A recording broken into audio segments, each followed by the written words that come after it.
Good, good evening. Welcome to the Kensington Police Protection and Community Services District Board of Directors meeting. It is Thursday, September 13th, 2018. I will now take roll. Director Hassai? Here. Vice President Natoli? Here. Director Deppie? Here. Director Welsh? Here. I am Board President Rochelle Sherris-Watt, and we welcome you. Thank you for coming. We will now take public comments on items not appearing on the agenda. Good evening, directors and ladies and gentlemen. The reason for my appearance here this evening is that I would like to ask that the board reconsider its implementation of the reorganization of the administrative portion of the study that was done pertaining to the police department. As I wrote to you, it seems to me a classic case of putting the cart before the horse. We haven't even had the wrap-up on Matrix. We don't know what the contours are of any contracting out, what services might be encompassed in that, and it seems to me just wholly wasteful to do that in advance of those things taking place. So I'd like to ask, not that you reject what you've already accepted, which is the report of Bob Dice, which was written as a fair report, as far as I can tell, pursuant to his charge, but rather that you retract the implementation aspect of that, hold it in abeyance until there's a determination on the ultimate contours of the department. It may take you re-agendizing it. I'm not sure it's something your counsel isn't here this evening, or at least not yet, so it may be something you want to discuss with counsel as to the manner of doing that. But I would urge you to recall the implementation aspect of the very unpopular action which was taken at the last meeting, and I do apologize for missing that one. I was unfortunately pre-scheduled. Thank you. Thank you. Further comments?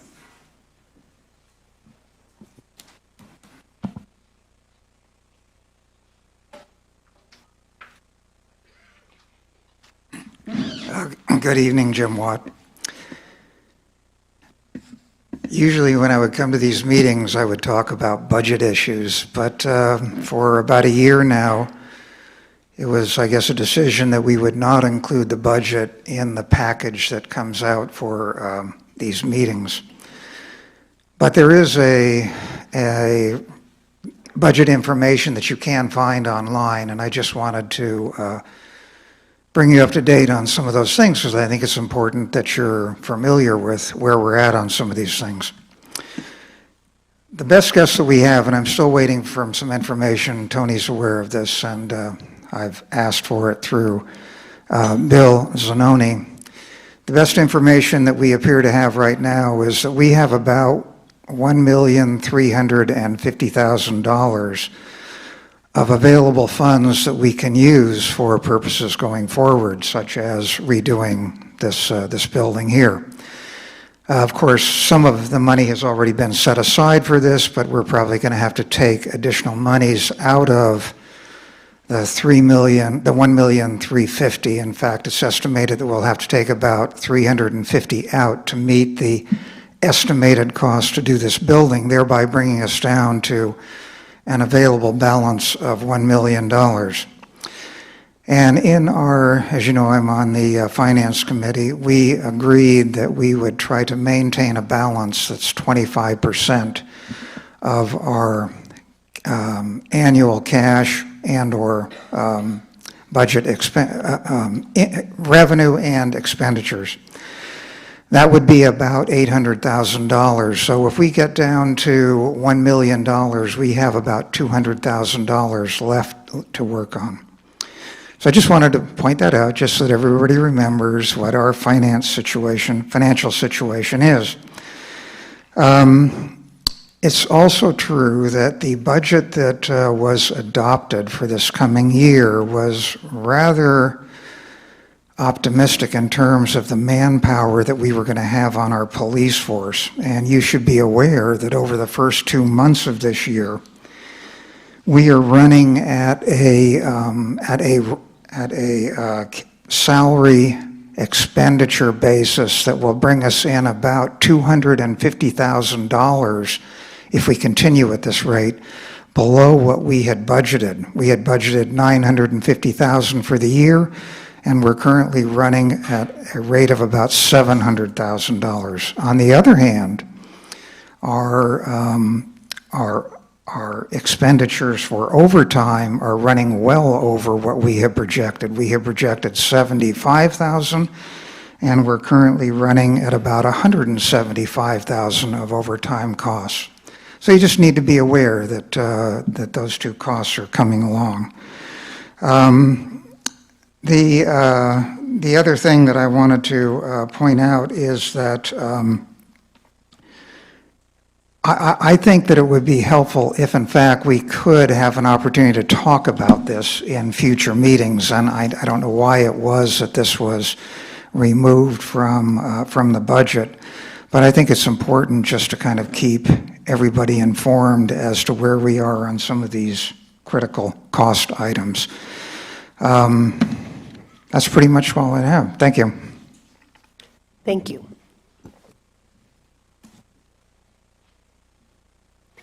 All right, there are no further public comments. We'll now move on to board comments. Does anyone have? Yeah, I have a bit of an update on the status of the community center renovation project. The county required us to go before the Kensington Municipal Advisory Council, KMAC, related to our permitted use of the community center. So the KMAC considered the project, I believe, on July 31st, and then made a positive recommendation to the county planning division to approve the project, the permit for the project, and the county did so on August 20th. There was a 10-day appeal period which ended August 31st, and so the county has cleared us to go forward, and we are applying for our permit. The county will conduct what's called a plan check process. They will continue to review the plans in greater and greater detail just to see if there are any modifications that they think they would like to require. So at this time, we will need to begin to work on preparing bid documents. So in addition to the construction drawings, that includes the contract that would be used to let out the bid. So that will be done through legal counsel, and expect to hopefully have a bid for the project sometime this fall. That process, once we announce a bid publicly, which we must do, we have a required 2-week waiting period, and then there will likely be at least 4-week bidding period, and then the bid selection process continues from there. So just best estimate is that most likely, on the optimistic side, we would finish the bidding process this year and potentially the bidding selection by the end of the year. And obviously, construction would not be able to begin until sometime in 2019. So as this process continues to move forward, we will continue to get more and more information as it goes forward. So that's just an update on that.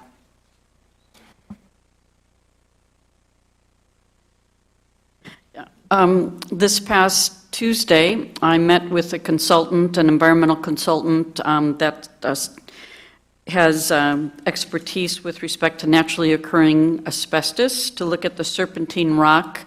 They took samples and they messed around on the site to do a reasonable worst case of kids playing in that area. Can I just interrupt to explain the site that we're talking about is just here in the park. Right. If you've noticed, there's been temporary orange fencing around that area for quite some time because smart, observant resident who's expert in geology noticed that naturally occurring serpentine rock includes naturally occurring asbestos. And we've been in the process of getting mitigation, and this is what Eileen is explaining. Right. Well, get an assessment before the mitigation, and to understand if there's a need to do any mitigation. And we should get that report sometime in a couple of weeks, and then hopefully remove the orange fence and let kids in that area if the consultant determines that there's no unreasonable risk associated with that area. So.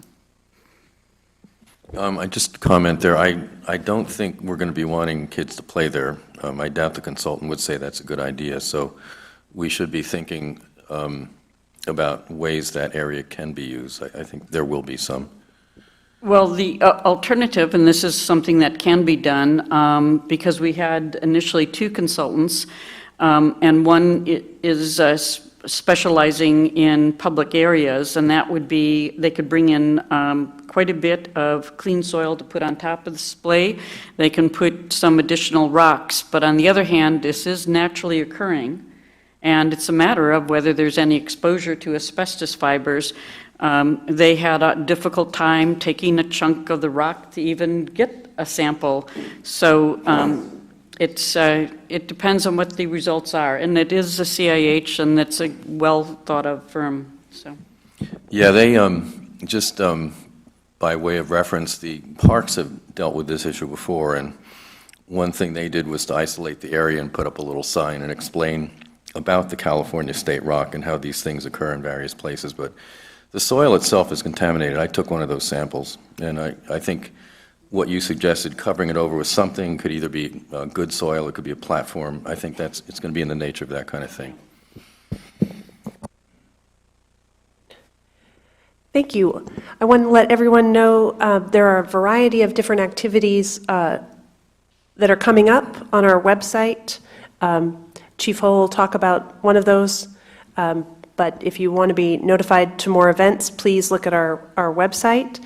And Jim Watt's timely mention of the budgeting documents. Currently, I'm working with our financial consultant to prepare a budgeting quarterly report that will appear hopefully in the next meeting's agenda, but waiting to have a completion on that. And there will be a finance committee meeting sometime in October when I can coordinate a group of schedules together around a singular date. And to notify everyone that, just a reminder that the KCC Fall Parade will be October 14th this year, so it's a little bit earlier than usual. Any other board comments? I have one. I want to respond to what Linda Lipscomb said about the administrative report. I don't know that it's an unpopular report. I think she said it's a good report. I think it's an excellent report that Bob Dice gave. I think it's long overdue. But I do want to reiterate that I think it's too quick to move forward with that restructure without knowing what we're going to do with the police and without knowing exactly what the expense burden is going to be of the seismic retrofit of this building. Tony, I don't know if you're going to give a report on the status of proceeding with implementing that report tonight, but I think at the very least we should be kept abreast of where we're at, assuming the board is not going to want to revisit that decision, at least keep us apprised in detail of where we're at. All right, staff comments? I had one staff comment, and that is that Measure G will appear on the ballot in November to allow the district to continue its functioning with the under the current appropriation limit. And there is a county council analysis of the ballot measure which states that this is not an increase in taxes.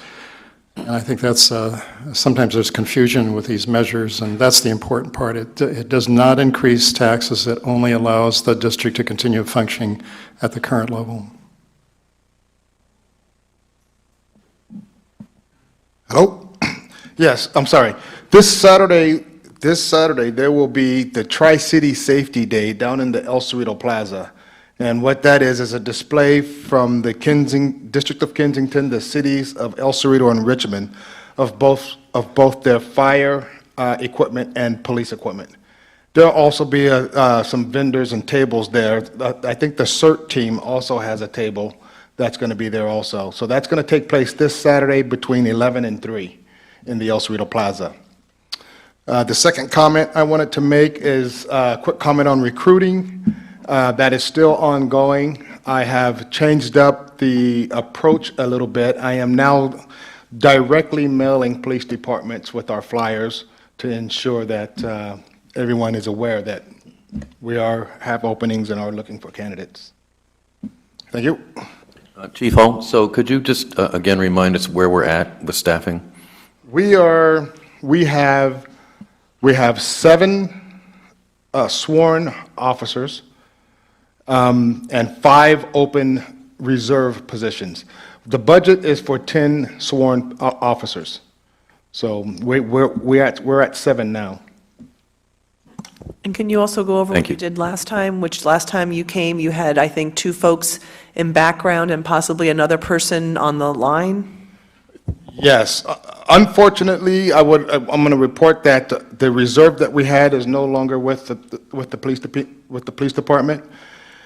We have 2 people right now currently in background. I am waiting to get their backgrounds from the background investigators. We use the Alameda Sheriff's Department to conduct our backgrounds. So once I get that, we will be able to move forward. Okay, thank you. All right, we're going to move on to item 4, the consent calendar. President Schurzwat, Yes. may I just- Because staff brought up, General Manager brought up the issue of Measure G. May I just make a comment on that? In the past, when we have had appropriation measures on the ballot, because it looks so terrible that the amount of the tax money that may be used is raised, people often interpret it as contrary to what County Council has written, that it is not going to engender a raise in taxes. But we have put, in the past, as a board, we have put an argument in favor of the passage of Measure G so that if we get additional revenues from whatever source, those revenues may be used. And I would hate to think that our failure to do so, to encourage the voters to pass Measure G, was in part responsible for its not passing, because I'm not quite sure of what the consequences of that are. Does it go back to last year? Some say no. Does it go back even further? What do we have to do then? So I'm not quite sure what methodology you could put out, perhaps an article or letter to, if there's still some opportunity to get something into the Outlook about that issue, that Measure G merely increases the amount of money if we get that money, and that the board is in favor of it.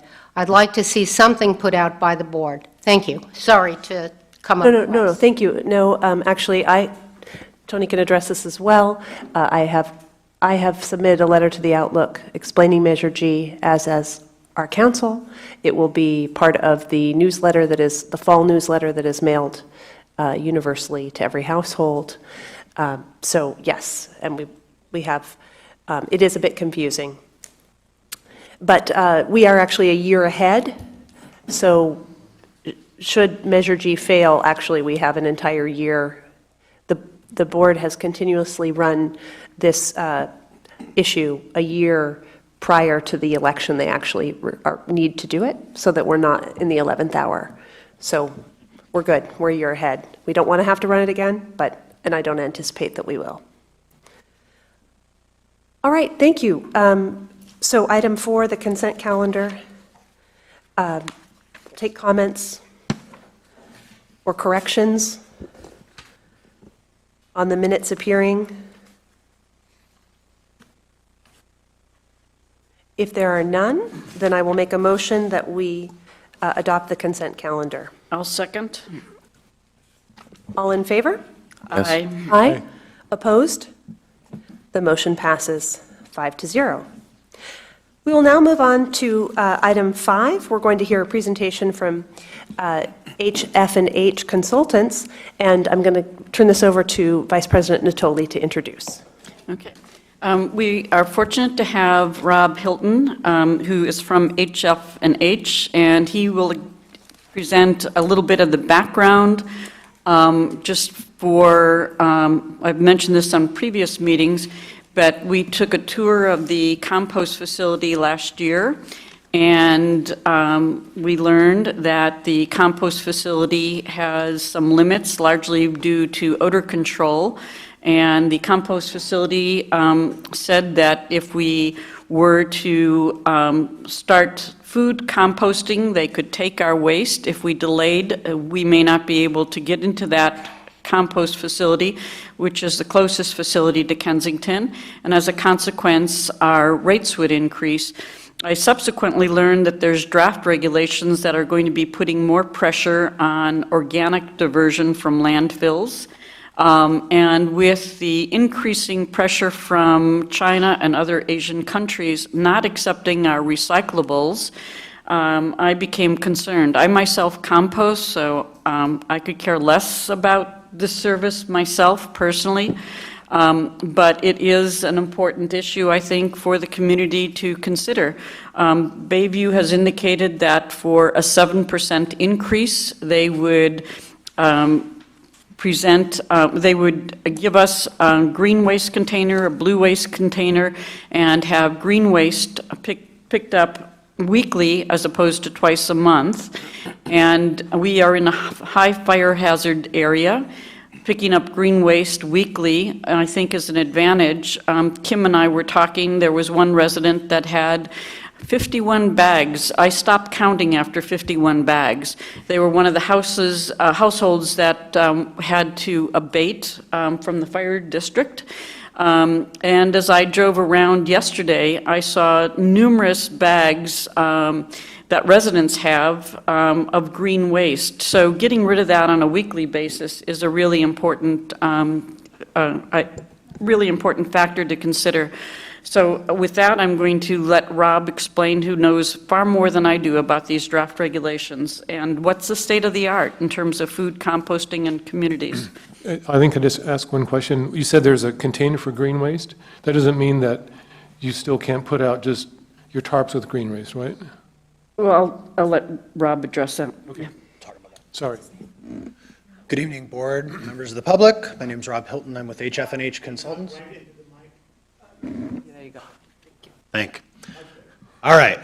My name is Rob Hilton. I'm with HF&H Consultants, and we specialize in providing solid waste consulting services to public agencies. We don't work for private companies to maintain, to prevent conflicts of interest that may occur from that.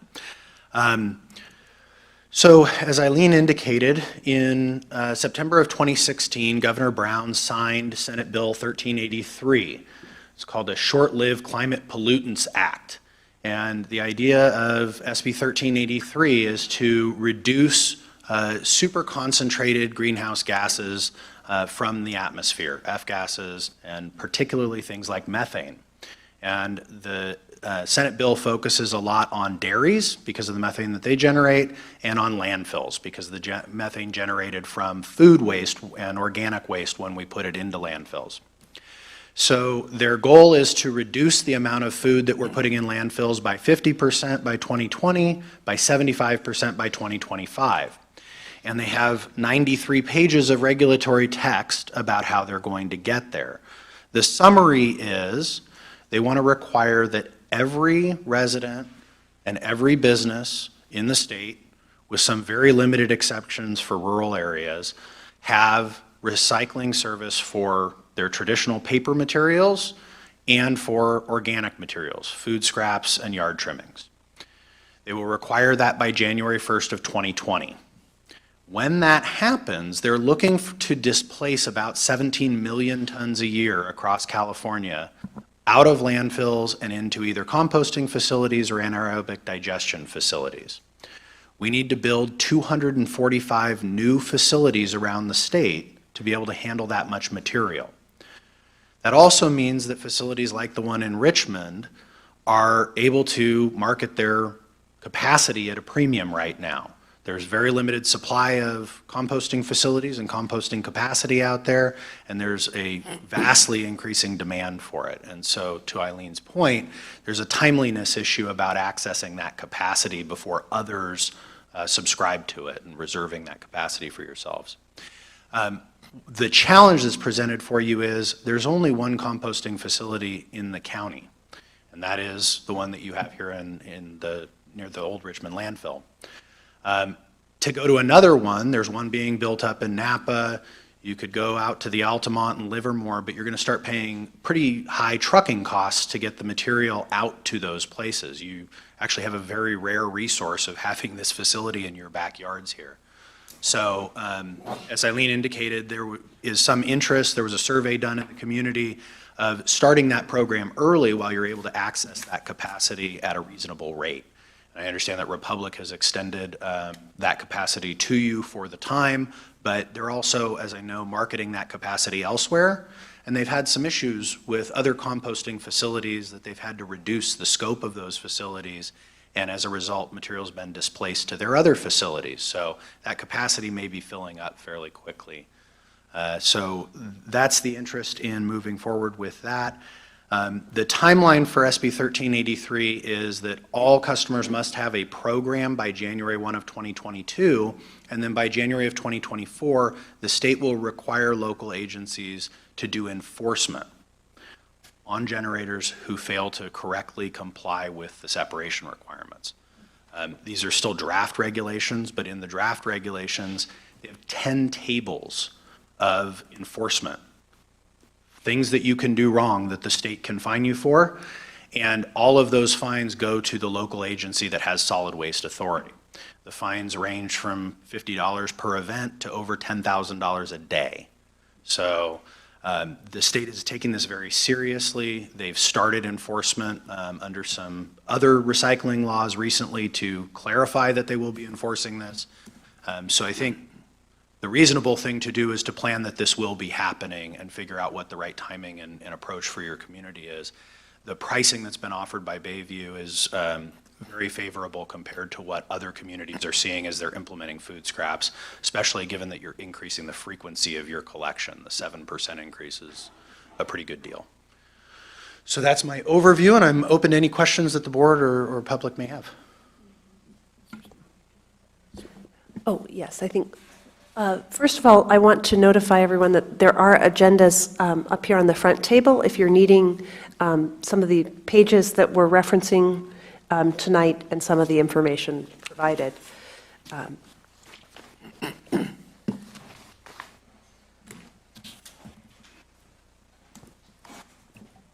And we might mention, as Rob had mentioned, we did a survey, and approximately 2,200 cards went out, and we got 779 responses.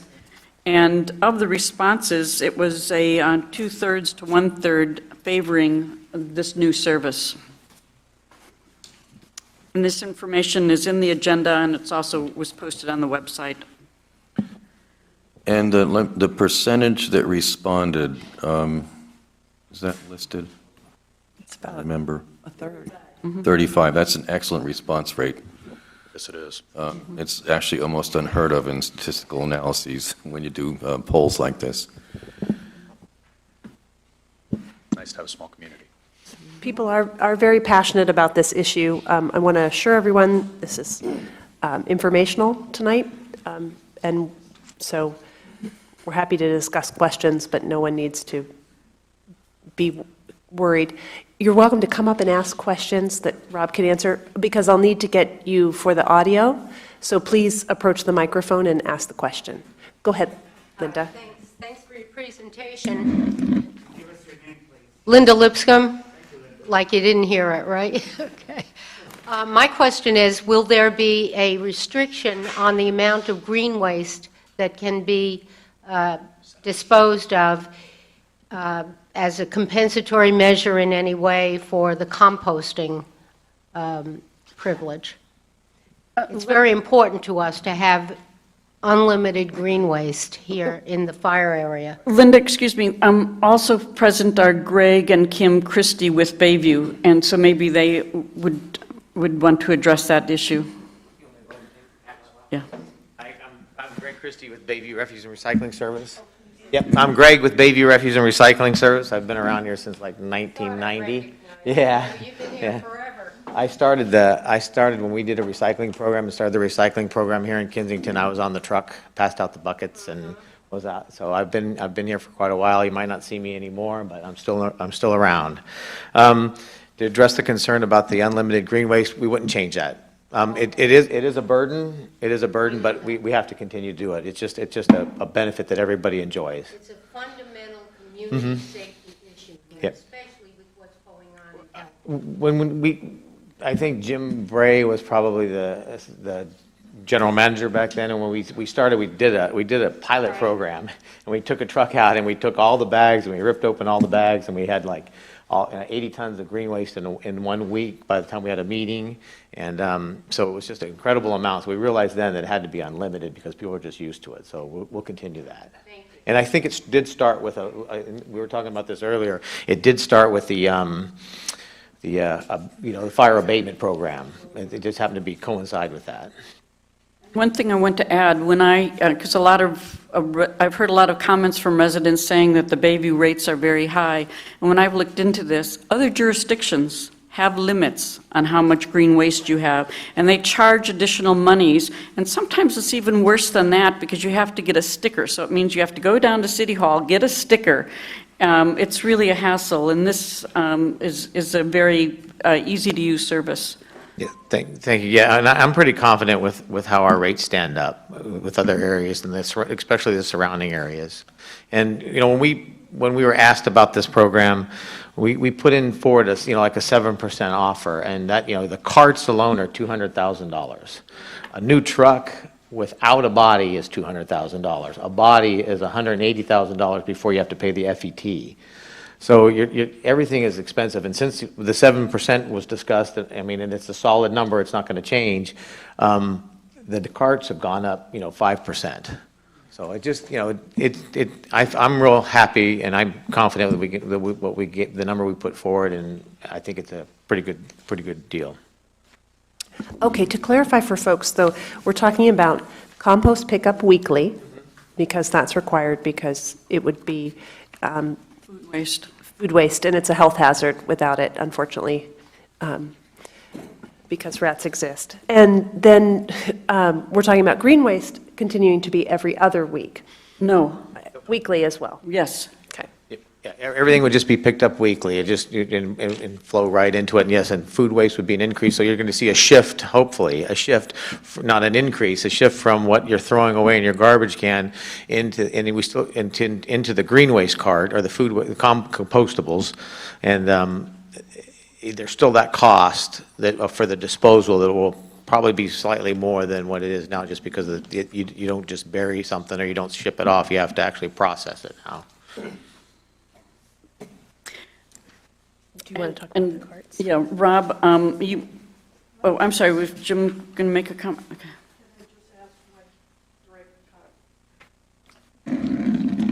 Right now, your... State your name, Doc. A. Stevens Delk. I'm talking to you, Greg. Okay. Right now, your tipping fee for garbage is what, about 20% higher than your tipping fee for green waste, and your contract goes until, I believe, another 3 or 4 years on that. So do you anticipate, because we're going to be putting food waste in our green waste, that now you're going to have to rewrite the contract with the Richmond facility for adding green waste plus food to your tipping fee? Yeah, Go to the mic, go to the mic, go to the mic. Yeah, the straight answer is yes. We were told that the green waste is one rate, and in the contract it describes green waste, but that's not food waste, and so that they would look at it as an adjustment in the rate, and there would be an increase in the tipping fee for that, because it's a mixed commodity now, and they process it. They have to, they have to cook it to turn it, and they just invested a couple $1 million into the composting facility, and so that there will be. I was told by the general manager that handles that there would be a difference in price once it becomes strictly food waste, or food waste mixed. Yeah, you got it. Yes, it is. Yes, it is. Everyone needs to use the mic. I know, it's not that we can't hear you, it's about getting good audio, please, thank you. One clarification on that.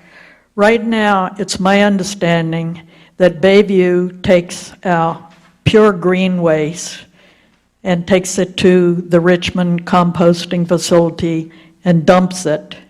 And it doesn't dump it in a pile that's different from green waste that has food in it, that it's all dumped in one pile. Is that correct? I'm glad I'm here. No, it's not correct. They have two different areas. There's a food waste facility on top of the landfill that has all this, these rows, the windrows and everything, and then they have a recovery facility. And then at the C&D facility, they have a strict pile of just green waste, and that's where Kensington stuff is dumped. I've actually dumped the truck when it's broken down a couple of times in the last month. So yes, it goes to that facility. So thanks for asking that question. And that facility that uses the food waste is really impressive. Yes, it is. Yeah. It's a little bit stinky, not as nice as a winery, but yeah, it's impressive.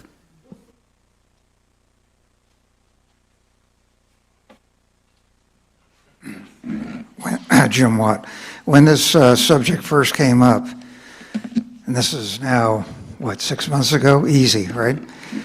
It was my understanding that going forward, all of the cans that we would have would be not like the cans in nearby communities. They'd be these 65-gallon cans. There's one in the back. There's one in the back, Jim. And now I'm looking at this, and it shows the 65 and the 32. So is the 32 still going to be available? Because, as you know, I'm not particularly excited about this, given that I compost all of my food stuff. So I'm paying for something that I'm not going to use, technically. But what I'm more concerned about now is the fact that these larger cans are much bigger, well, they're twice as big as the cans that we have now. And as you know, most Kensington homes, they have a 5-foot clearance going down the side of their property. And you stick one of those on there, and where we put ours, if I stick that on there, it's going to be extremely hard for me to get. I can get through there personally, but if I'm bringing anything with me, it's going to be extremely tough, particularly if I have 2 or 3 of these large cans. So you're telling me that it will be the 65. No decision has been made, but what I was indicating is there would be a single size. There was a contemplation that maybe we'd have the option of having residents pick which size they wanted. Yeah. But that's not going to be feasible, I understand, from Bayview, and so they want to have one size only. But I know that some residents generate very little green waste. Maybe they have a gardener that comes by, but they don't. They generate very little and very little recyclables, because the other thing is, I know my recyclables are often far heavier and far larger than my normal garbage. There would also be a recyclables container, and we've talked to Bayview about that, and in their experience, and they could go through their experience with Sausalito, which has a very similar terrain, hilly, narrow streets. People are ordering so much online. There is so much cardboard now coming that the smaller cart for recyclables gets filled up so quickly. And in jurisdictions, in fact, I think in Sausalito you started that with having the option of 2 containers, and people that got the 32, because that's all the room they said they had, were suddenly calling up Bayview saying, bring on the 65-gallon container, because the 32 isn't sufficient for them. But let Rob talk to that with his experience with other jurisdictions, and Greg with his experience with Sausalito, because they're the experts on that. before he does answer that. So I think what you're saying is, no, going forward, they will all be 65-gallon containers. No, they will all be one size. The size has not yet been determined. Right. Okay, so that, as you know, we have several different things here. We have our green waste, we have our paper-type products, and we have our garbage. Is it possible, and therefore you typically have 3 different things to carry things in, is it possible that each of these could be that they could be different sizes? Let's let them answer, huh? Okay. Yeah. So, very good question. In most communities, the size of your recycling container and the size of your organics container are standard. Some communities allow options if people call up and say, hey, can I get a larger container to recycle more, put more yard trimmings? You want to be thoughtful in the terrain that you have about the service size that you use and all of that, and I think it's good that you're having that deliberation. But I would agree, you're going to need some significant capacity there. You have a lot of old growth, you have a lot of yards, as was indicated, there's a need for unlimited service, so having significant size there is good. The food itself, you only generate about 8 pounds per household per week. So the food isn't the piece that's going to take up the capacity, it's your yards. On the recycling side, I totally agree. 32-gallon recycling cart, unless you're in a condo in San Francisco, isn't going to get the job done for you. You're going to need some more capacity there. And to the other point, these are very stable containers. They do work in hilly environments. There are folks in the Oakland Hills, the Berkeley Hills, Orinda that have these sorts of containers, and there are ways of managing them to make sure that they don't roll away or have lids open and blow and all that kind of stuff. Or Rob, maybe you could address 2 points, and Greg can address the second point. One is, what is the state of the art in jurisdictions? How many communities still have the type of service that Kensington has with hand loading of recyclables, garbage, and green waste? And the second question is workers' comp. Almost no communities have a manual collection program anymore. It's largely gone away because of the workers' comp issues. You're having repetitive stress for the operators who are packing those cans on their shoulders and their backs and that. So the automation is something that has been around as long as I've been in the industry, for 20 years or so. And you know, it's well tested. Here, you're not going to get a fully automated service, but what you'll get is the driver can roll this easily up to the side of the truck, and then the truck can tip it for them, so they're not incurring that strain. Do jurisdictions allow for, because I know that there are some residents that generate very little, and will jurisdictions allow exceptions on a case-by-case basis? Yes, you are permitted under the regulations to have an exemption process in your community that you would manage. And so folks could apply for an exemption, and one of the available exemptions is a de minimis exemption, essentially that you generate too little of that type of material to justify having a collection service.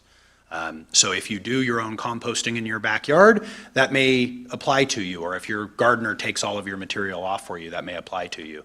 But that would need to be an application that someone would make to you so that you could show the state that you were monitoring that appropriately. Greg, do you want to address the workers' comp? Just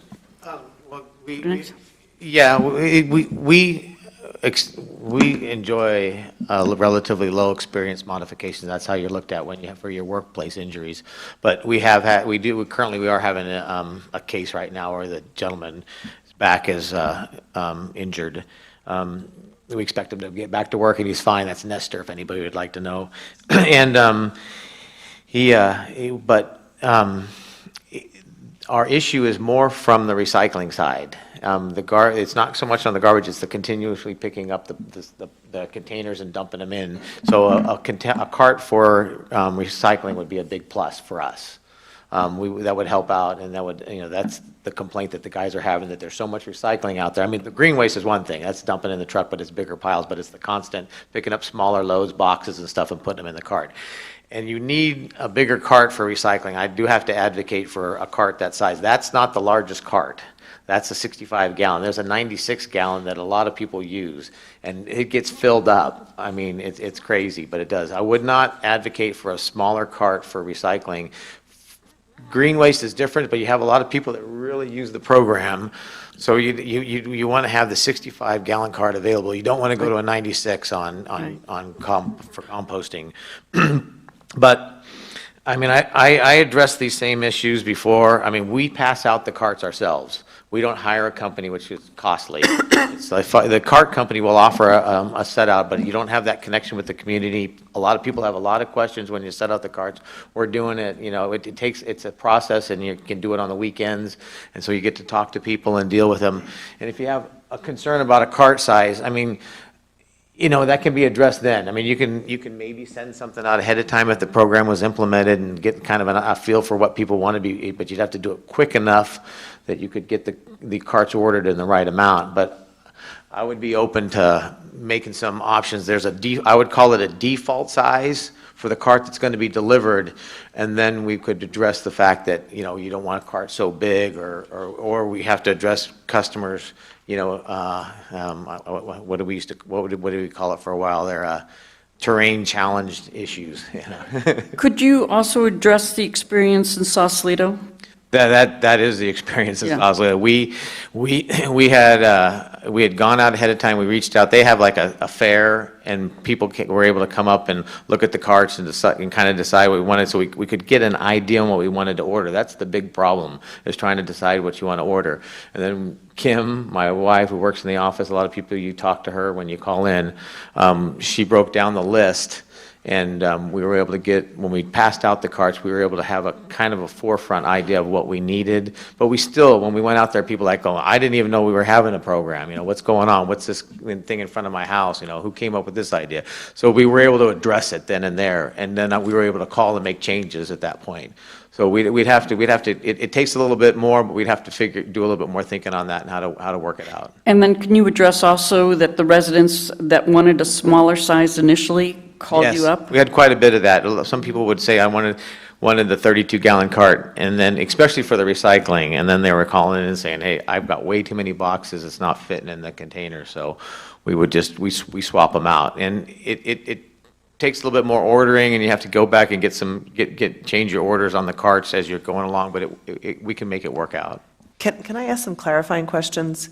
So it sounds like we would be required to use a cart of some kind for recyclables as well as, recyclables. So let's just so that we need to use a cart for recyclables, and ideally the community would choose one size, and then maybe there's some leeway in Some that. leeway, Yeah, well, okay. I'd call it a default. We'd have a default cart, and then the smaller one we would address as, When it comes to green waste, if you wanted, and green waste and food composting would then be mixed, we'd have one pickup a week. Since it's unlimited, you could choose no cart for your green waste, or you would have to have at least one cart. That was one issue that we kind of were challenged with. But yes, if you're gonna green waste and you're gonna compost it, but especially if you're gonna green waste, we want you to have a cart. Okay, now if you have beyond that and you want additional carts, that's fine, but if you're going to have extra, it has to fall in the same guidelines that we do now. It has to be it would have to be set next to the cart, but we would just like some sort of ease in, picking up the stuff. So if we had one cart and we went beyond that, we could still use the brown paper bags or a tarp or whatever people are doing, as long as it falls within the guidelines? Yes, that's correct. And you said it has to be next to the cart? Well, next to it or close by it. I mean, everything you could. Close by, it doesn't have to be physically, be across a driveway or something. Right, yep. It's in the same general area. And can you choose a different size can or cart for your trash than you have? Again, this is the idea, the community has a default size for everything, or could there be a default size for recycling, a default size for green waste, and a default size for garbage, and they could be potentially different? We're not going to change how we're picking up the garbage. Okay. Yep, so the options that are out there now will still be there. Okay. Thank you. Okay.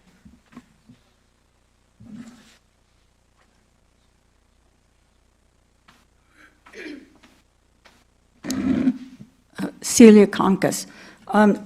Number one, what I'm finding that many people are putting boxes that are not broken down. And I think people need to learn that they have to break down the boxes because they'll compress and there's that much less space we need. Apropos of the composting and food wastes, if we're only generating on average 8 pounds a week, I can't imagine, I mean, have I got this wrong? Why do we need a can that's that size for 8 pounds a week?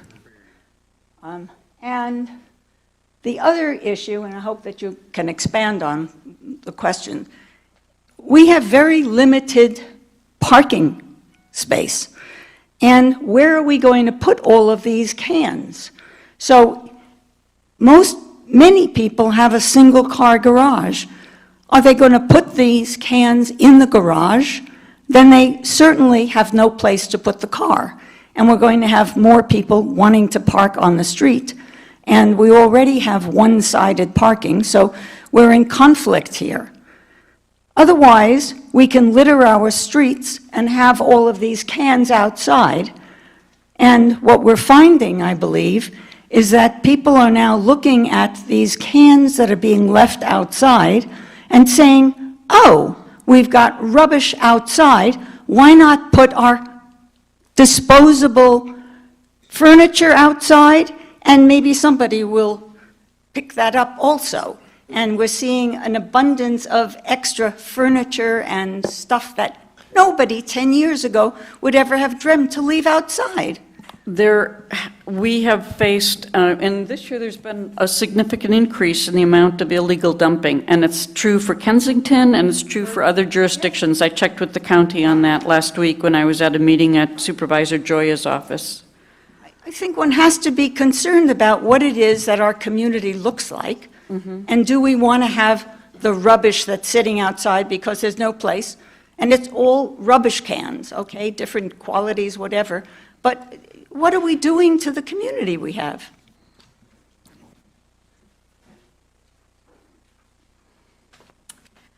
Good evening, Gail Feldman. I'm here first to talk on behalf of KPOA. We've discussed this issue previously before we had any details, so this is just more of a general comment, but it's the same position that we've had for the last 20 years, pretty much, about how this district analyzes the request from the solid waste company from Bayview.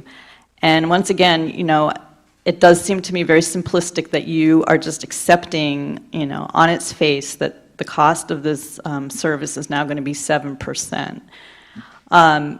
We ask that you ask for some more detailed analysis. I'd like that to be public so that the rest of the community can see why it's 7%. And, you know, there are a number of things that have been raised tonight, and I do understand now that you're moving towards this requirement for cans. I think at carts at one point that wasn't part of the discussion, but now I see where that's going.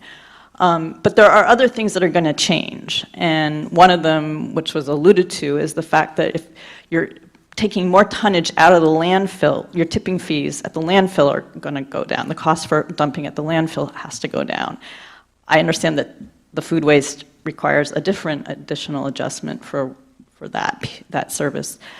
But we need to see some documentation. I think it's really a problem when we just accept that, you know, this is the cost, you know, and then we're being sold and being told that, oh, your rates are you know, extremely competitive, and then you show us what the rates are for the other local jurisdictions, and we have the higher rates except for Piedmont. I don't think that's an acceptable explanation.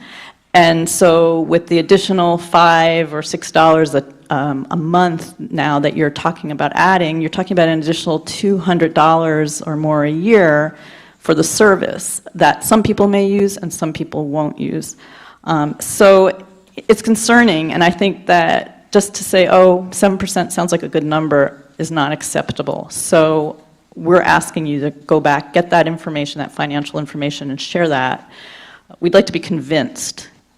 And I understand that there are people in the community who want the service, and, you know, that's fine. I also, like Eileen, I do my own food waste. Most of my food waste goes into my compost bin, so it's not something that I can necessarily take advantage of. I also want to just address the issue that was just raised about the carts, because it is actually something that you have to think about the impact and come up with some better solution before this gets implemented. So, yeah, I think the problem has been that most people are now getting the backyard service, so they leave their cans, whatever size they have, up, you know, behind their house. Some people do put it in their garages, I've seen. But once you get into these bigger rollaways, that makes it a little more difficult of where you can locate it. And I think that I'm starting to see people who are starting to build facilities, whatever, like little boxes on the street. So they're taking parking away, which is an issue here. The one case up on Cambridge was actually called into the county, and it was a code violation. So they kind of half took the thing down. But now, so that's even worse because you can't even use it. So, you know, you're going to start seeing people then saying, well, if I have to have this large, you know, can, I can't get it back into my garage or up my driveway. You're going to have people starting to say, well, I need to build something, you know, to store it. And so then you're going to have all these boxes popping up on the streets. So I think that kind of stuff has to really be looked at. And so there has to be some alternatives for people who absolutely don't have a place to store something this large. And, you know, the company really would have to work with us on that, because I can tell you from my property, I have an angle that's like this, so there's no way I can roll that thing up, you know, and it's just not going to work. So, you know, I think it's in all fairness to people. I know that people in the community, you know, when the contract was up for negotiation, they strongly wanted the service, they wanted that backyard service. But if, in fact, all the stuff that you generate is going down to the curb anyway, I think the district really needs to relook at, you know, who gets the backyard service. And I think I've seen in other communities where that's really restricted to people who are disabled. Mm-hmm. And so, again, something like that, you know, if we don't have that type of service on a regular basis, isn't there some kind of cost adjustment there? But ultimately, we are, as an organization, KPOA, is concerned about just, you know, again, accepting that, you know, we just get these numbers from somewhere that we don't see, that there's no justification. We'd like to see that. We'd like to see the audits of the company so that we know that, you know, there's absolutely what a cost, you know, and an expense for the company is, and that it's reasonable. Thank you. Rob, thank you.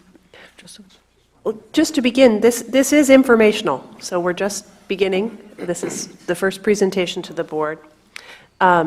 Jim, before you go, I think we're going to give Rob a chance to answer that Yes. question. Just- Greg, I'm sorry. Folks, It would be helpful. It doesn't have to be now, but if at some point we could understand that we will be asked to have one, whatever size it is, garbage can, one, whatever size it is, green waste, and one, whatever size it is, recyclable. And I'd like to know that. And then can we have additional, what size do they have to be? Can they be any size? That's what I'd like to know. Okay. On the green waste, we've already said several times tonight, it's not going to change except for the one green waste container. If you want to have 65 bags, fine. If you want to have 35 tarps, fine. It's the same system that you have right now for green waste. Yeah, we still haven't clarified how big, if they all have to be the 65s or No. that sort of thing. You're going to have one cart, period. If you have additional green waste, you can continue with how you have additional green waste right now. I understand that. Yeah. What I He's didn't asking, understand do the was- carts all have to be the same size? That's your question. That's, yeah.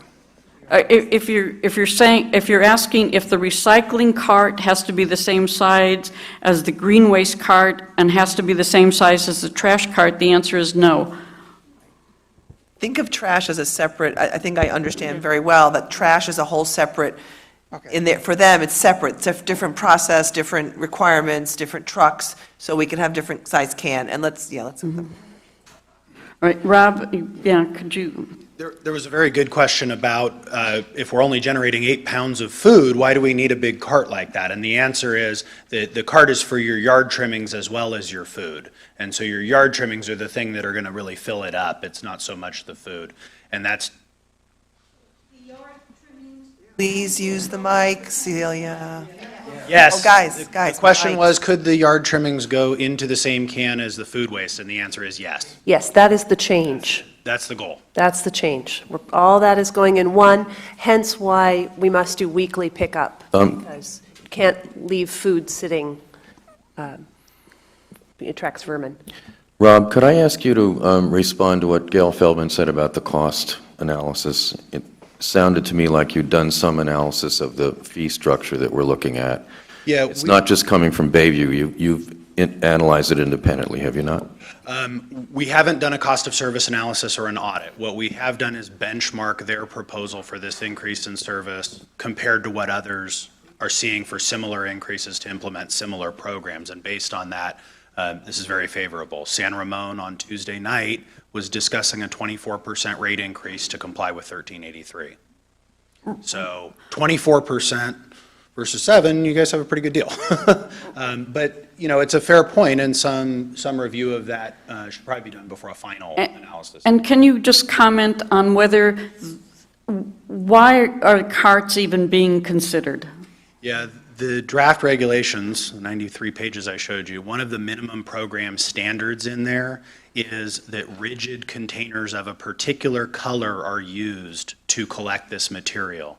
And it's in part a stormwater concern, and it's a part an educational concern. They want it in there so that when you set your containers out and it's raining, it doesn't leach into the stormwater system and out to the bay and carry toxins with it. So that's a pretty important one. The other one is the education and outreach, and they want to make sure that wherever you go, whether it's at home or at work or where you're playing, that the color scheme for what goes where is more consistent throughout the state so that it's not so confusing. Because the question we get, number one, is where do I put this thing? Is it the blue container, the green container? So we're trying to improve people's understanding of that. Yeah, because El Cerrito right now uses, I think they use blue containers for trash. And then they have a gray and a brown container, and it is quite confusing. But the whole point is that these carts are not just simply coming out of the blue. They're coming out of a draft regulation. And Berkeley has to deal with these carts in the hills, too. They have a semi-automatic pickup where the carts are mandatory.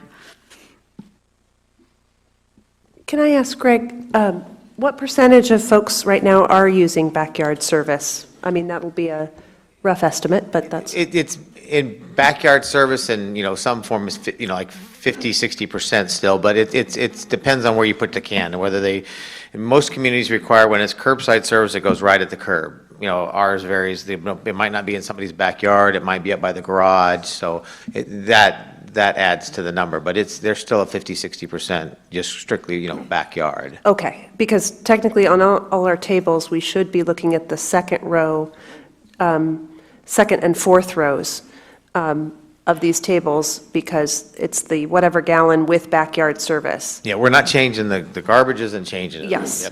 Yep. No, and just to clarify, because we do come in lower than other municipalities. That doesn't mean that we don't need detailed analysis. No, I won't. It just means that... I'll let somebody else's observations speak to that. I'm pretty sure what the rates are. Dilk again. Number one, Gail pointed out she asked that we be provided with some direct information on the cost analysis. That is actually a requirement in the franchise fee. The franchise fee with Bayview says this would be called a district-directed change in scope of franchise agreement. The district shall provide written notice of any requested modification in the scope of service, The contractor may seek additional compensation, many, many more dots, and describe it in an application calculating the net financial effect on its operation. I requested this information in June. I have not received a reply on it, but it is a requirement that there be an audit or analysis of some type. And I think before this board requires Kensington residents to pay another $100,000 in refuge and recycling fees, that we deserve to see how that number was derived at. That's number one. I either misunderstood what was said, but Greg said that there would be no change in garbage service. That's correct. But I also heard that we have to have a 65-gallon cart for garbage service, Oh, right? No. All right, you kept saying that everybody had to have carts. I'm glad that isn't the case No. because, all right, so we're talking about, Jim, that only there will be a recycling cart and there will be a green waste cart, one each, and we are odd manning over the sizes. So let's not go any farther than that. But I just wanted to clarify that right now we can still use our little 20-gallon pickup can, et cetera, for garbage and keep it wherever you keep it. And Greg is correct that about 50% of customers actually put their garbage cans in their back or side yard and not at the curb. Another 10% sometimes take it to the curb, and this I'm basing on the 2014 survey. It may have changed some since then. I would also like to comment on the rates for service as they are listed in the staff report. Most of the information about the rates and services in other jurisdictions is correct. However, I found it unduly selective and misleading. For example, as noted in the report, the rates listed for Central Contra Costa cities are for customers designated hard to serve because of narrow streets and hilly terrain, exactly like Kensington. However, these rates, which are 40 to 50% higher than the standard ones, are for customers requiring a different service truck to access their properties via private roads. And they account for just 2.4% of customers.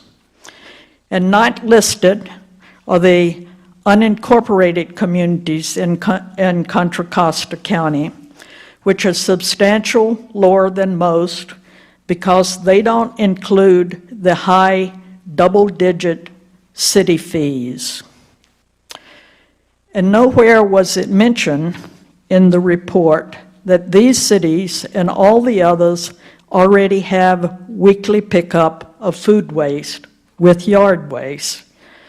To be more alike, it might be more appropriate to compare their current rates with our current rates, plus the additional 7% for adding food composting.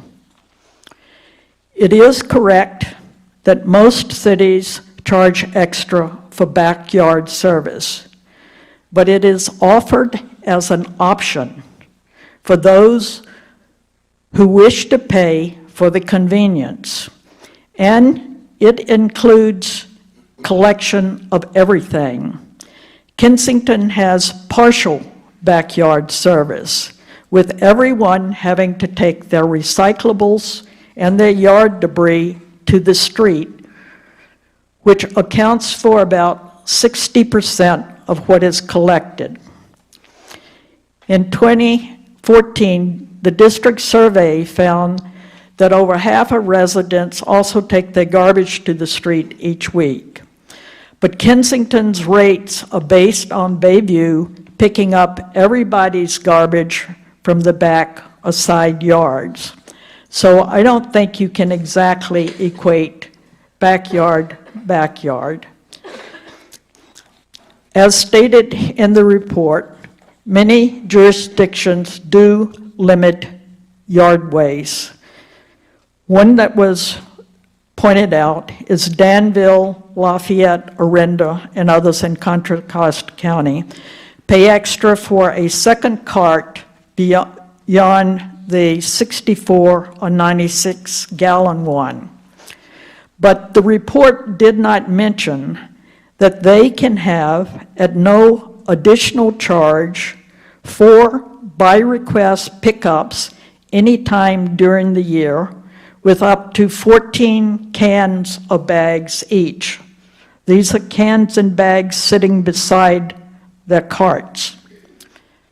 That is, they're limited to an average about 500 gallons of yard debris a month, 17 cans of bags, which is almost 10 times more than the unlimited amount put out by the average Kensington resident.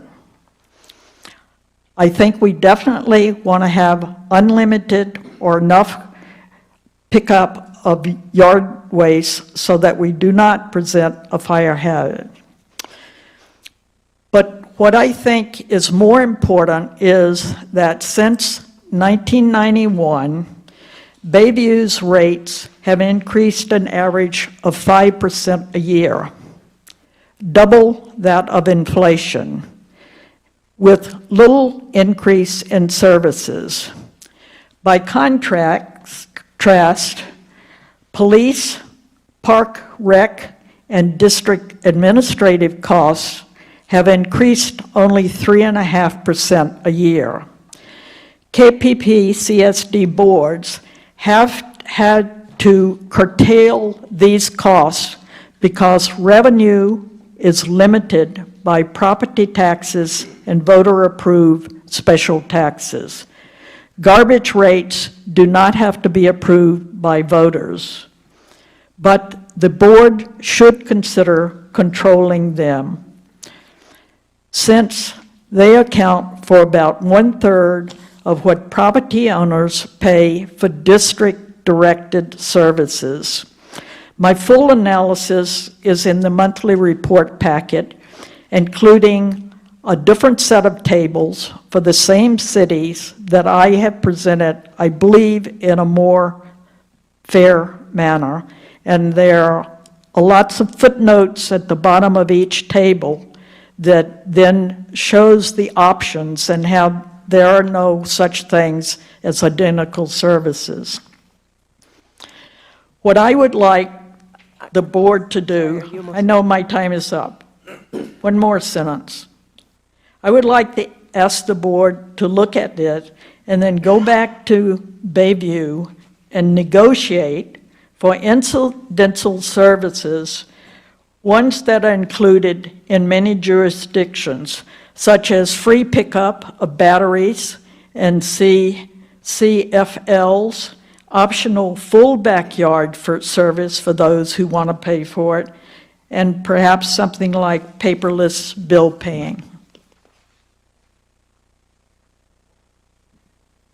Rob, do you want to address some of the rates?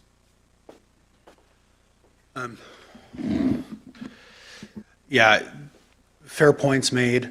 These rate comparisons are very challenging because no two communities get service identically, and no community uses all of the service that's afforded to it. Nobody here really uses unlimited yard trimmings. There is a limit to what you use.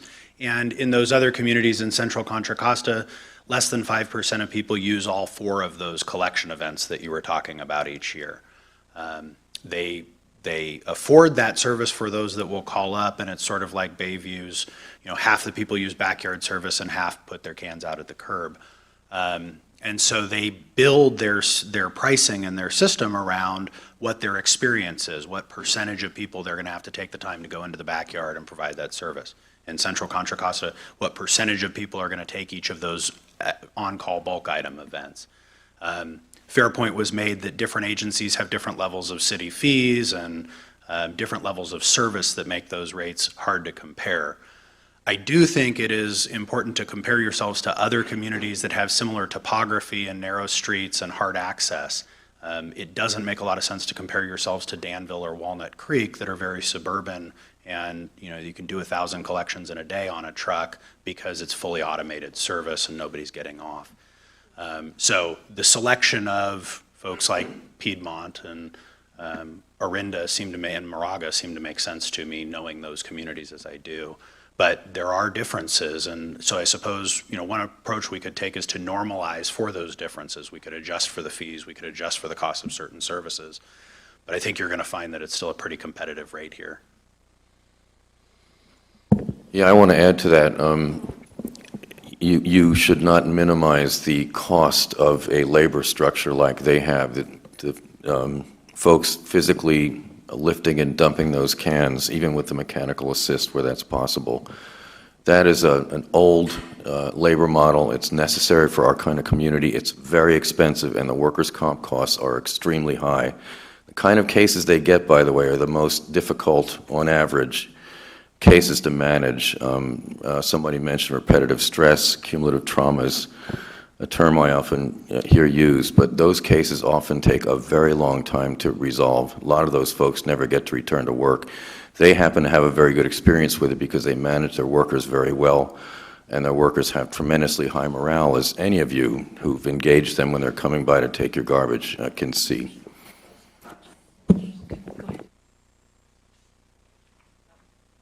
A question for Bob. Rob, sorry. I know I'm familiar with your firm. I worked for several municipal governments dealing with solid waste. But I know at one time, a lot of the firms that we worked with worked both for solid waste companies as well as working with local governments. I'm just wondering if your company still is only working with local government, or are you also working for the industry? We work exclusively for public agencies. We do some work for state governments, so other than local governments, special districts and state, but all public sector. Oh, go ahead. Mention one thing. I've never met Rob before tonight, for one thing. I was under the impression this was a presentation for tonight. I dealt with a lot of this stuff before, and it's a lot of work. I'm not looking forward to it. It's a nightmare, especially taking on the challenges of making sure everybody's happy. That becomes very difficult. And whatever the board wants to decide, sometimes when you go in and you check everything, we put a 7% offer out there, and I don't see that it's going to go up no matter what analysis will be done. And I think the analysis would be favorable in an increase beyond the 7%, but we put in 7% and it's 7%. And as far as driving for the terrain that we service, if I'm not mistaken, we drive through a community to get to Kensington, and that community is a lot flatter and narrower, and I don't know what the elevation grade is once you get down off the Calusa Circle up to Grizzly Peak, but I think it's pretty high. And I think as far as like hard to serve, I think Kensington in about 95% is hard to serve. And that's the way, that we have to address it that way, and that's why the routes are set up how they are, and that's the amount of time that it takes to pick up the community. Well, thank you, gentlemen. I want to clarify that this issue came before the board not because of Bayview or because of board members, but because of community input. We were advocated, I would say, on so many fronts by folks stopping us and saying, when are you going to bring up composting? So that's why we took this initial step, and then coupled with the fact that information was coming forward concerning state regulation and changes in garbage services and our relationship with China. What I would like to suggest is that for our next meeting, perhaps we can take all this information and prepare it in kind of a very clear form so that folks are understanding what we are understanding tonight, that we're maintaining, that this proposal maintains backyard service, keeps unlimited green waste, cart size, all the clarifications that we need.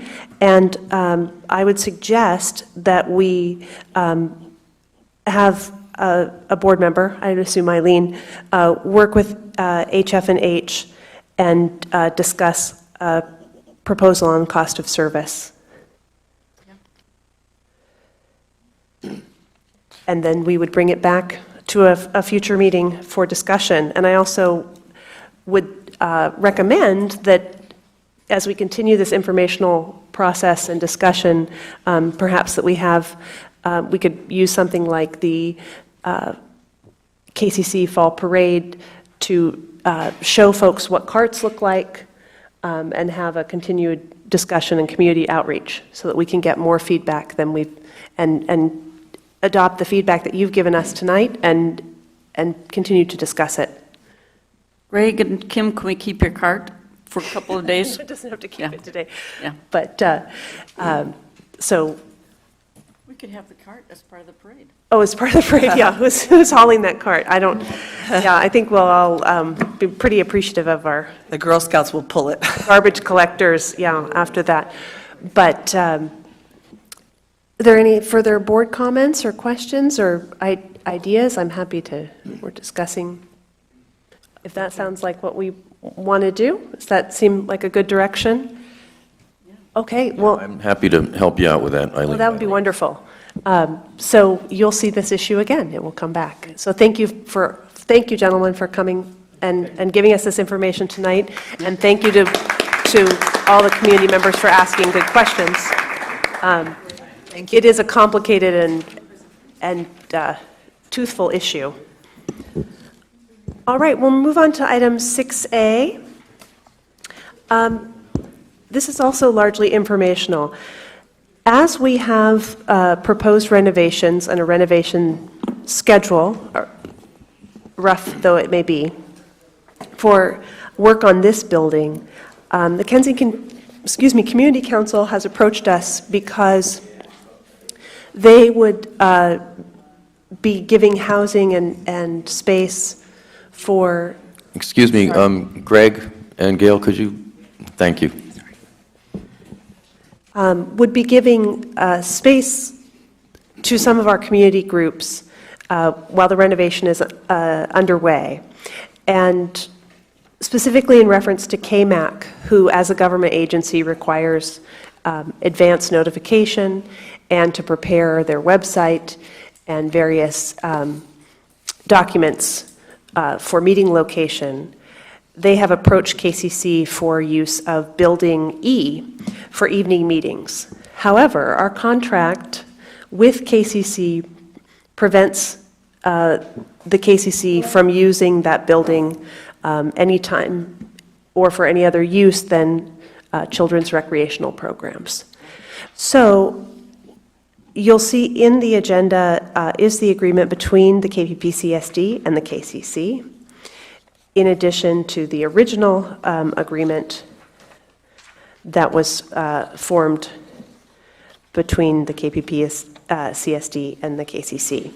So what I'm hoping is that a board member will consider volunteering to develop a change, language and parameters for a change in contract so that we can allow community groups perhaps to have access to Building E while the renovation is underway. I would be happy to volunteer Would for you? that task, both because I'm obviously intimately familiar with the park renovation as well as with the personnel at KCC, and happy to do that, to come up with some language that would give KCC the ability to use that site to work with us to help other community groups find meeting space once the community center undergoes construction. Thank you. Also, I want to clarify that this agenda has a bit of a misnomer, and it is my error, but the public safety building is really not going to be available probably for use by community groups. Although it may serve as meeting space for us in the event of a crunch. However, the annex I've toured recently, and that space to me seems possibly usable, although it would require some cleaning. So I'm wondering if we can request that that building receive a rudimentary cleaning or have it added to. Is it watertight? Because I had heard that there was some issue with mold. There does not appear to be or see any mold in the building. Now, we could have that analyzed after, some cleaning, some initial cleaning. There may be an issue why it would not work, but when I toured that building with staff, it looked fine. So, can we request then, if that is the will of the board, that I would second that request to examine, to make sure that we could use it and have it rudimentarily cleaned. And if we would, thank you, have that building looked at, and then we can, I know that it's currently being used for storage for tables and for some other items from this building. For those of us who don't... State your name, Mabry, for the... Oh, well, I suppose, Mabry Benson, though it's not required. For those of us who don't visit all these outside buildings around here, could you clarify what the annex is and what Building E is? Of and course. What's that old wooden building that seems like it's maybe boarded up? Okay, so the old wooden building, most adjacent to this particular structure, is called the annex. Oh, okay, that's the annex. That is the annex. That's where we had Girl Scout meetings. Okay, so Mabry's Houston, and then Building E is a remnant of actually Kensington School. Jefferson School? Jefferson School. So that way, was way over renovated, there. that is on the meadow. That would be Building E, is in Got it. common Got it, vernacular. Jim, did you understand where Building E is? Yeah. Would you repeat that, please? Paige? Building E is the building that is adjacent to Windsor Avenue and is on the meadow up there. And KCC has their office, Kensington Community Council, to clarify, has their office space in there and runs after-school programs out of there, but is not allowed to hold evening meetings for other groups per the initial agreement that they formed with this board. So we're looking to adopt that. We can hold other meetings there in the evenings, no? We could, but we have an agreement with KCC that if you read the agreement, you'll see it's for their use, and we... Oh, for their use only, but they can't use it yes. in, they can't use it in the evenings either. And we restrict who they can use it with and what they can. This is an old agreement, but this was the original agreement, so it bears some looking at, and they need Yeah, some flexibility to help us out with the space Well, issues. Yeah. Yep. So Director Hasai will be managing that issue. All right. Are there any further comments or questions? Okay. Just on the annex? Sure. Linda Lipscomb, years ago, in what I consider a foolish decision, the annex was not developed. It was not kept in good shape. I thought that was a waste of district assets at the time. I think if you look in your files, and I'm going back probably 20 years, it may be that long ago, you'll find a report on it. So take a look at that, and I think it's well worth saving if it's a salvageable building. My recollection is that the mold issue came up because of something having to do with a preschool being run in there, early childhood education, and a buildup of the wood chips that were around the building, and the drainage was the issue. But it didn't sound to me as though it should have been wasted on, it sounded to me like that was solvable. But you might want to get a pest control company in there, take a look at it, find the old one, and just save the asset if it's salvageable. It's a very attractive building, frankly. Thank you. That's really helpful. All right, to move on to item 6B. There's a proposed hazard mitigation plan. Here, you'll see the report that has been prepared by the Kensington Public Safety Council. Towards the end of your packet. You'll see that the Contra Costa County Hazard Mitigation Plan was adopted in April, and we are a participating jurisdiction under this plan. However, it will be helpful for us to adopt our own plan, because that will allow us to, allow the KPPCSD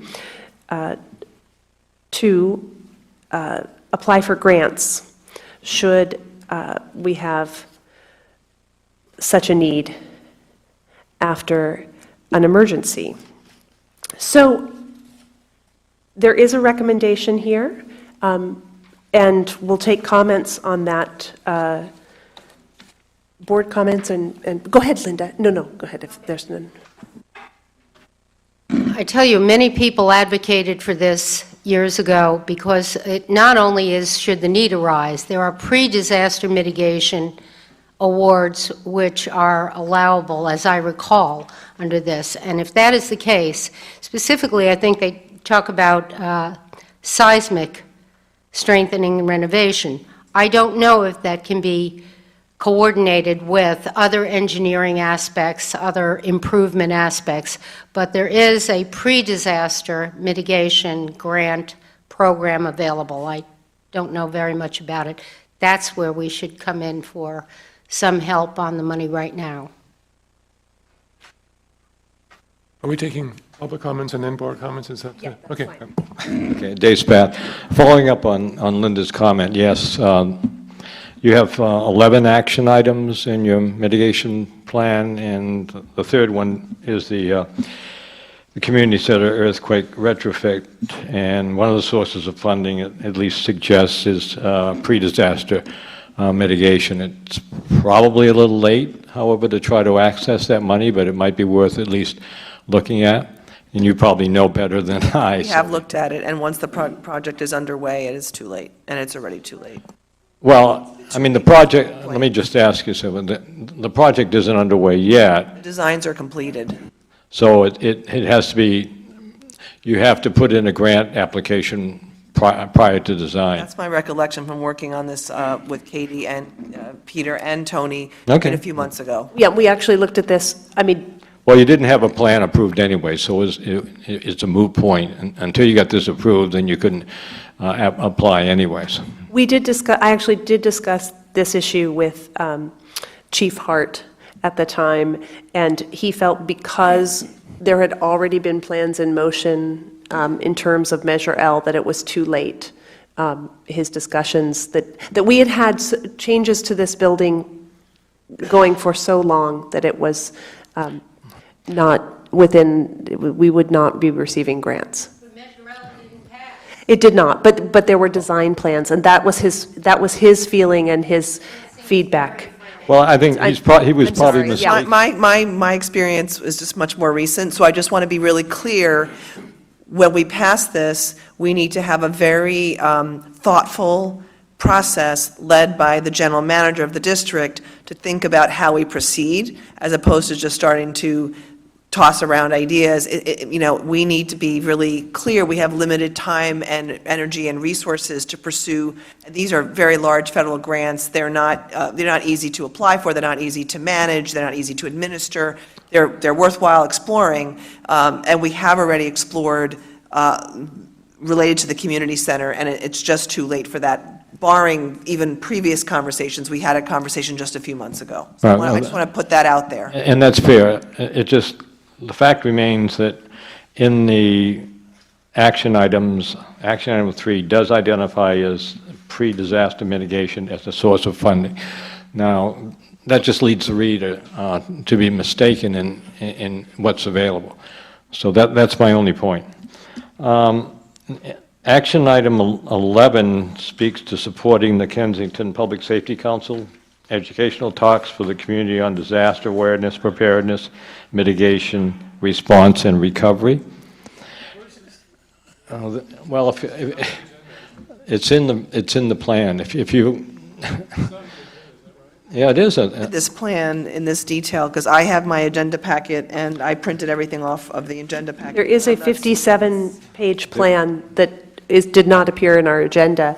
Okay, because, well, if you don't want to, go ahead. we can't speak to it, then that's fair. Well, you're allowed to speak to it. It's just the recommendation tonight was going to be that we authorize a board member or two to work with our general manager and the Kensington Public Safety Council and the fire board so that we pull together all the pieces that are available, including that 57-page plan, so that.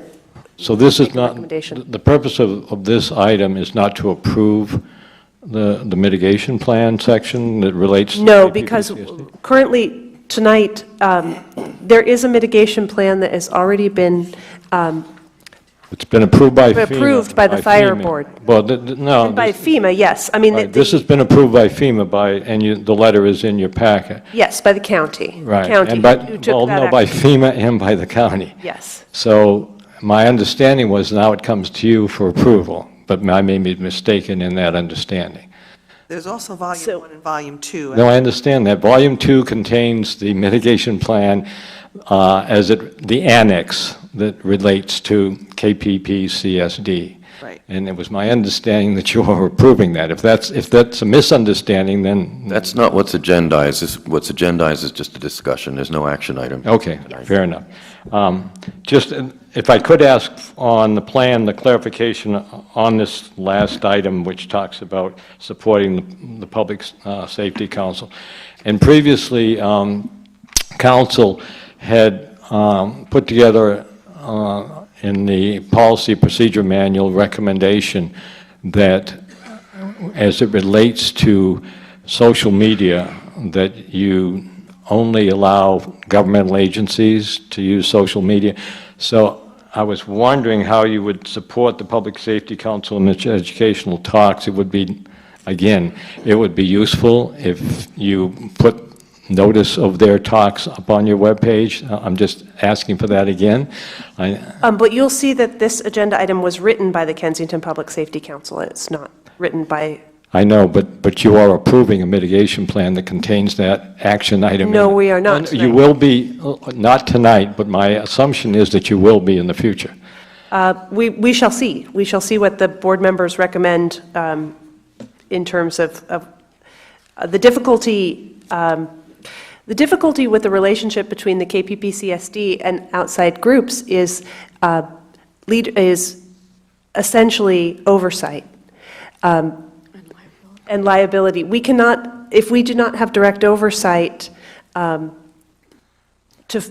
groups for whom we do not have interest or understanding of how they are managed or elected or determined, then it becomes a difficulty.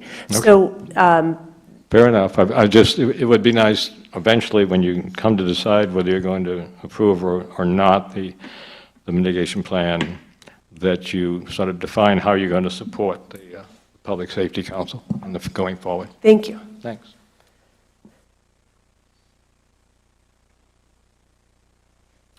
Good evening. Peter Liddell, Kensington Public Safety Council.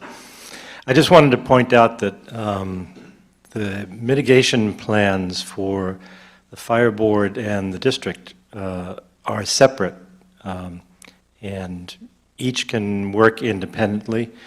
It's possible we could work together on some project, but essentially it enables each entity, the fire board and the Police Protection Community Services District, to apply for funds and apply those funds for some sort of disaster mitigation.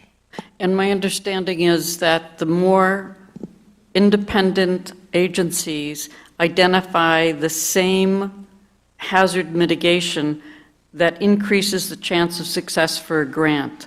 So case in point for the public safety building, maybe that's the best avenue to apply for a grant if we both identify that as an important building that we need, even though we're not the owner of that building, the fire district is, but nonetheless, they house us, and that may be an important issue in our hazard mitigation to identify, so that we both have that, because it's my understanding that that will help increase the chance of getting a grant.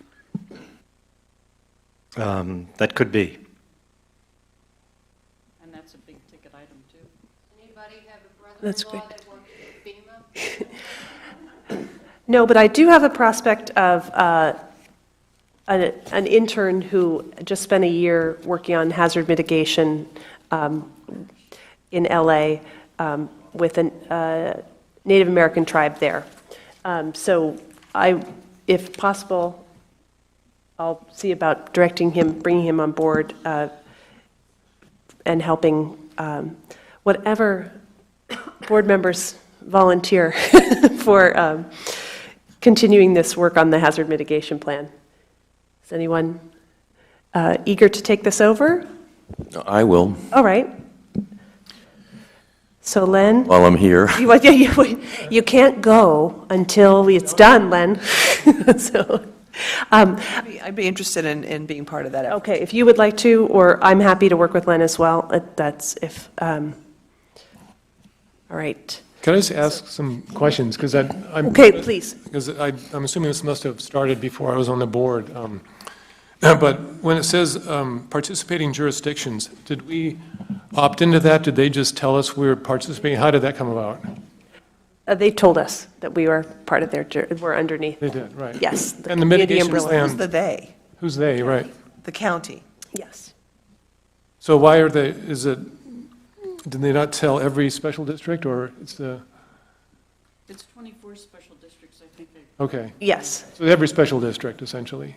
Yeah, we're unincorporated. Unincorporated, right. Yeah. And the mitigation plan, who on the board was working on that up till now? No one.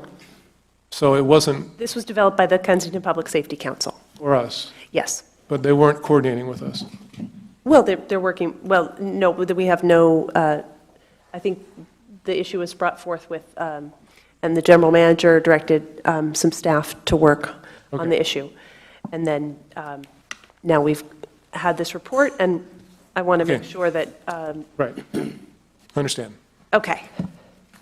Wonderful. Okay, so we have some direction, and I look forward to developing this and I'll let, bring this. Rachel can take the lead if I'm unavailable with Len if you want. Okay. It's up to you. I mean, I'm also available. One of us can decide, but, you know. I'm happy to do it, and we can perhaps, you're still working on, with the matrix study, which I'm not involved with, so that would probably be the best choice now. And when that concludes, perhaps we can do some switching off. Okay, go ahead.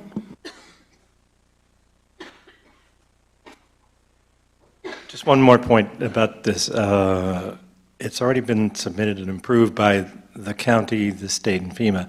I think if you want to change it, you'll have to wait 5 years to do that. I could be wrong, but I believe that. These are redone every 5 years. The previous ones were done by Greg Harmon. This one was delegated to us by Tony. So. All right, could you repeat that last statement? This preparation of this this plan was delegated to us by Tony. Oh, was that what happened? Well, I'm not sure that's exactly what happened, but we had two community volunteers come forward who were willing to give of their time, and they proceeded on their own, and I tried to assist them the best I could, which wasn't very much. They presented to you once you were already on board? You were general manager when they came to you with this plan? No. The plan was initiated before I was general manager. No. Well, you came in as general manager. We had heard from the county that it was time to do this, and we talked to you, and my understanding was you delegated us to prepare it, which we did. We worked with a consultant that the county had engaged, and based this on previous versions of this plan, and which were done by Greg Harmon, and that's how we arrived at this. And so you submitted the plan to the county? Mm-hmm. Did you talk to us before you submitted it? I'm not sure if we gave it to Tony or not. Well, I think it's something we probably should have voted on. Yeah, I think But there's maybe probably... we can still vote on it. We'll have to look into it. I think there was a lot of goodwill all around. I think there was just some confusion, that's all. I think everyone was trying to do the best. Chief Harmon, who was then chief and general manager, did prepare a report, didn't he, at that time? And he was very hopeful that we could get some grants. Now, if there's a waiting period, I guarantee you that the fault line of the Hayward Fault is not going away within 5 years. So we might as well get on board with this now. It might not help us with seismically retrofitting this building, but we may find that down the road we have to do something else. I mean, if the fire department decides to do a partial on the building, there may remain tasks there that are very expensive, and these are major grants. So I urge you to keep it on the front burner. All right, thanks to everyone. I will now make a motion that we adjourn for the evening. I'll second. All right, oh, I'm sorry.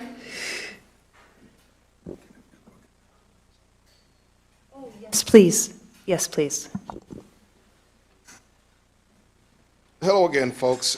Changing speeds just a little bit. I'd like to make a quick announcement on the untimely and unexpected passing of a former Kensington police officer, Officer Michael Warnock. He will be having a celebration of life event on October 12th at 11 a.m. at the Calvary Temple located at 4725 Evora Road in Concord. That's October 12th, 11 a.m. at Calvary Temple, 4725 Evora Road in Concord for former Officer Michael Warnock. Thank you. Thank you very much. And